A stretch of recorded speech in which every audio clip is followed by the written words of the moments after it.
everybody, and welcome to another episode of Get a Life. I'm your host, Marlene Muir.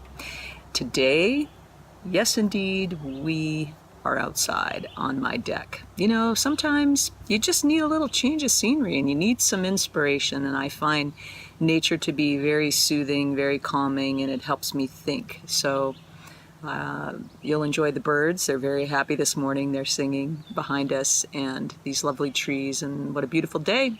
And you know, summer is ticking away fast.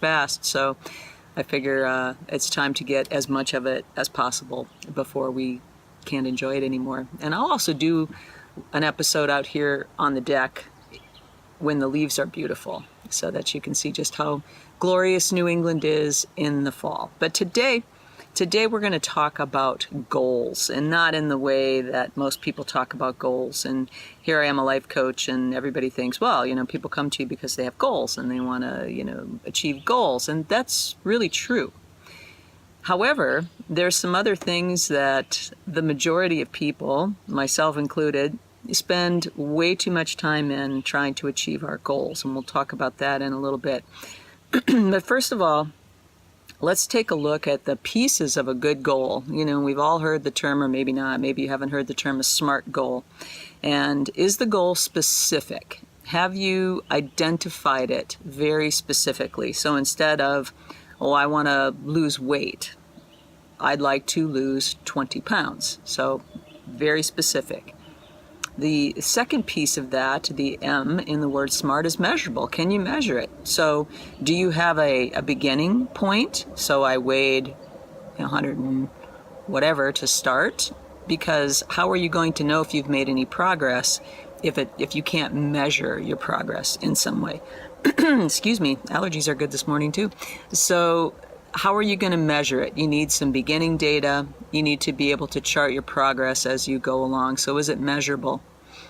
And then the A in the SMART goal is achievable. Is it actually achievable? And does anybody really know if their goals are achievable or not? Sometimes we do, sometimes we don't. And just like life, it all happens in the way, in the journey to make it achievable. And so when we're setting something up, we want to stretch ourselves a little bit. So it creates kind of a creative tension between where we are now and where we'd like to be in the future, or where we'd like to be when we get to our goal. And it also allows us to not set it so far off the mark that we could never make it. Because what happens is people get bogged down in, oh, I can never, 50 pounds, I can't lose 50 pounds. Well, people might be able to lose 50 pounds, but why don't we start with 20? And when you take 20 off, then let's move another 20. It's easier to look at smaller increments versus, you know, maybe the whole distance that one needs to go. It's kind of like running a marathon. Somebody wants to run a marathon, that's a long, long way. Wouldn't it be advantageous if you did, you know, you started walking, and maybe you walked and you jogged for a mile, and maybe you jogged for a mile, you know, down the road sometime, and then work your way up. You can't just go from nothing to running a marathon. Are you going to reach your goal? Probably, if you make those incremental steps toward it. And then the R is the goal result focused? So obviously to run a marathon, that's a pretty significant result. And maybe it's not to run the marathon, maybe it's just to finish the marathon. Maybe that's more achievable than running an entire marathon, particularly if you've never done a long distance race before. Again, break it down. Is it achievable?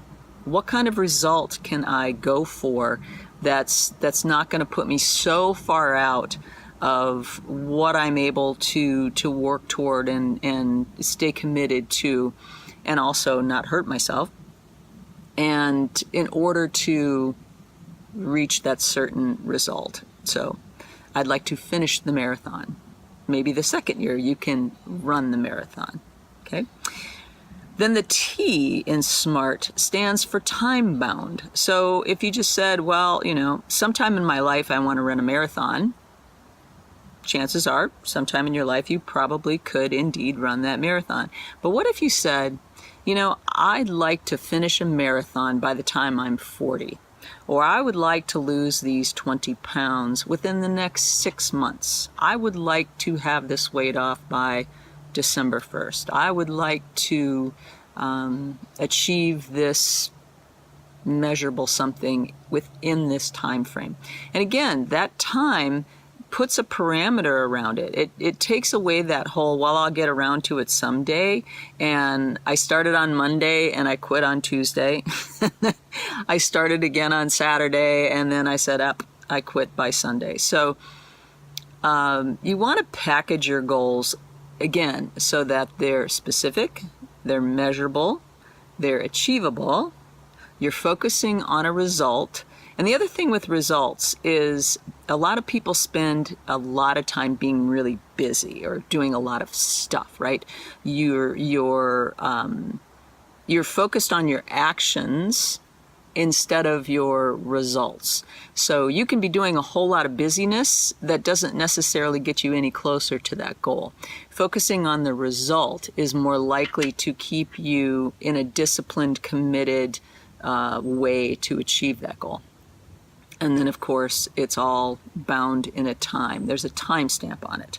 How long am I going to allow myself? When do I wish this to be accomplished by? Okay, so a SMART goal is great. Having goals is great.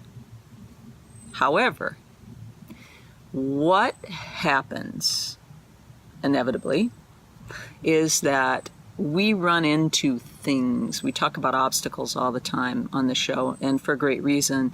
There are so many obstacles that we can run headlong into that trip us up, that cause us to delay our gratification, that cause us to possibly not achieve that goal that we're looking to achieve, and possibly not necessarily in the time that we'd like to achieve it.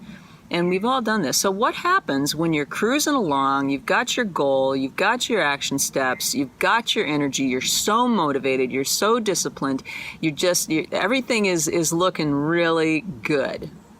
Then whammo, something outside of your control happens. Maybe it's a person who is a part of your goal. It disappoints you, or somebody doesn't come through with something that you need. You don't come through for yourself.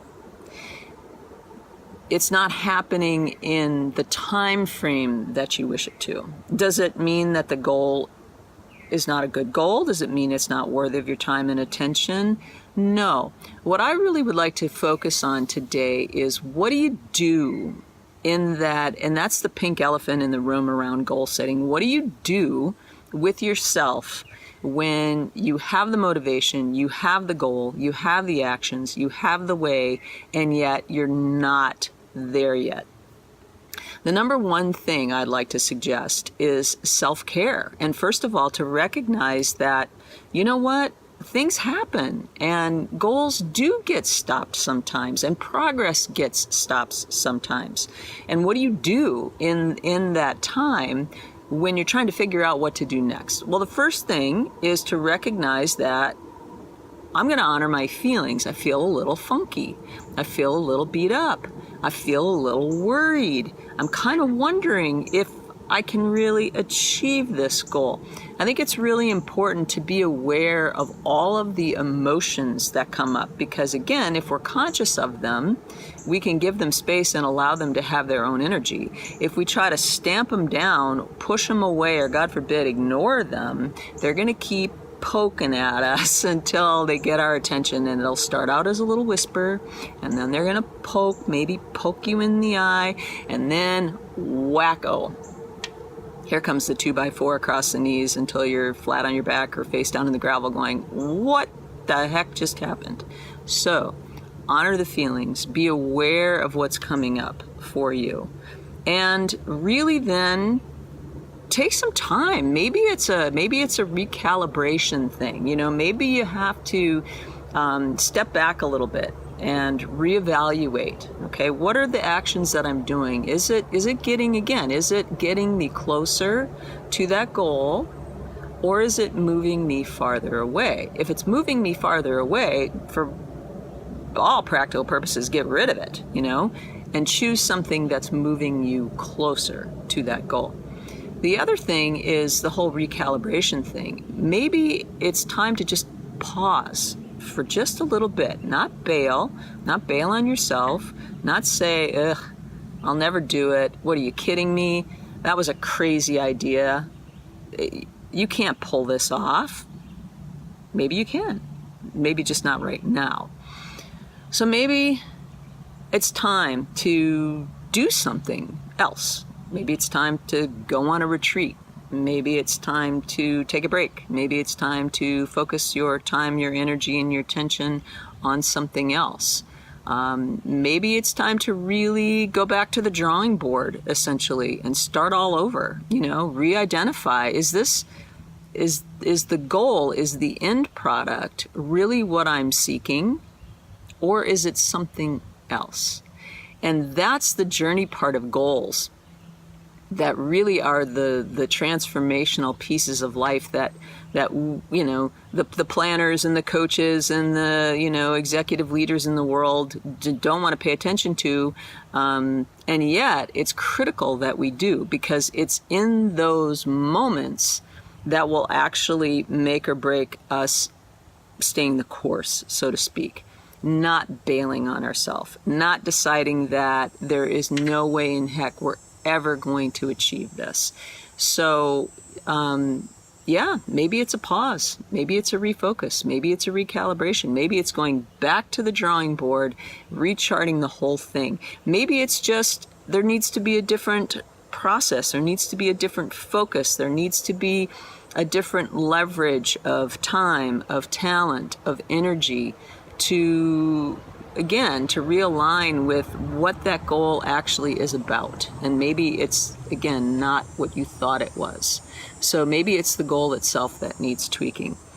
But at all costs, when you get in those funky moments, which everyone will have, first of all, recognize that you're in a funk and that it's okay, and don't make it go away, because there's something in that funk that wants to get your attention, that needs to get your attention, that needs to be addressed, that actually could be very valuable to actually seeing that goal all the way through and being successful once you do. So that's really all I wanted to talk about today is the process of a goal is great, and a goal is actually necessary because it helps us navigate. However, all the other stuff, the obstacles, the questions, the emotions, the funkiness that happen along the way to achieve your goal is also really the stuff that evolution and transformation, that's where it happens. And I just would hope that you could look at the process of goals in a bigger way. How is this goal helping me be more of who I am, do more of what I wish to do, make the kind of impact in the world that I desire to make, change something? Am I the change agent that I wish to see? All of those little pieces that sometimes get buried in these big lofty goals. So as you're setting your goals, and as you get frustrated with your goals, because we're all going to get frustrated with our goals, running into these things is inevitable. Please remember that the journey is sometimes much more important than the actual outcome. And that's what I want to leave you with today. The question of, what goals have you set for yourself that you're running into obstacles, that you'd like some support with, that maybe need to be redrawn, recalibrated, recalculated, or maybe it's just that you need a little downtime.